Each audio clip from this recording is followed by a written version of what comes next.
പണ്ട് മുതലേ എൻ്റെ ബക്കറ്റ് ലിസ്റ്റിലുള്ള ഒരു പ്ലേസാണ് കേട്ടോ ബാംഗ്ലൂർ. ഇപ്രാവശ്യം നാട്ടിൽ പോയപ്പോൾ ഒന്നും നോക്കിയില്ല, ഒരു ട്രിപ്പ് അങ്ങ് പോയി. നമ്മുടെ ഫസ്റ്റ് ഡെസ്റ്റിനേഷൻ ലാൽബാഗ് ആയിരുന്നു കേട്ടോ. എൻട്രി ഫീ നമുക്ക് പെർ പേഴ്സൺ 80 റുപ്പീസ് ആയിരുന്നു. ഇതിൻ്റെ ഉള്ളിൽ കയറിയപ്പോഴും അടിപൊളി വ്യൂ ആയിരുന്നു. ഒരുപാട് വീഡിയോസ് ഒന്നും ഞാൻ എടുത്തിട്ടില്ല കേട്ടോ. വീഡിയോസിൽ മാത്രം കോൺസെൻട്രേറ്റ് അല്ലെങ്കിൽ കാഴ്ചകളൊക്കെ കാണാൻ പറ്റില്ലല്ലോ, അതുകൊണ്ട് കുറച്ച് വീഡിയോസ് മാത്രമേ ഞാൻ എടുത്തിട്ടുള്ളൂ. ഈ ലാൽബാഗ് എന്ന് പറയുന്ന ഒരു മാജിക്കൽ പ്ലേസ് ആണ് കേട്ടോ. ഒരുപാട് ഫ്ലവേഴ്സിൻ്റെ വെറൈറ്റീസ് ഒക്കെ ഉണ്ട്. അവിടെ തന്നെ വാട്ടർഫോൾസും ഹിൽ ടോപ്പൊക്കെ ഉണ്ട്. രാവിലെ 6 മണി തൊട്ട് വൈകിട്ട് 7 മണി വരെ കേട്ടോ അവിടെ ഓപ്പണിംഗ് ടൈം. ജാനുവരി ഓഗസ്റ്റിലൊക്കെ കേട്ടോ ഫ്ലവർ ഷോ നടക്കുന്നത്. ആ സമയത്ത് വിസിറ്റ് ചെയ്യുന്നതായിരിക്കും കുറച്ചും കൂടി നല്ലത്.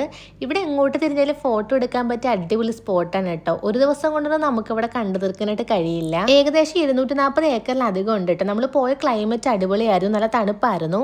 ഇതാണ് ഇവിടുത്തെ ഗ്ലാസ് ഹൗസ്. ഇത് ലണ്ടനിലെ ക്രിസ്റ്റൽ പാലസിനെ ഇൻസ്പയർ ചെയ്തിട്ടുള്ളതാണ് എന്നാണ് പറയുന്നത്.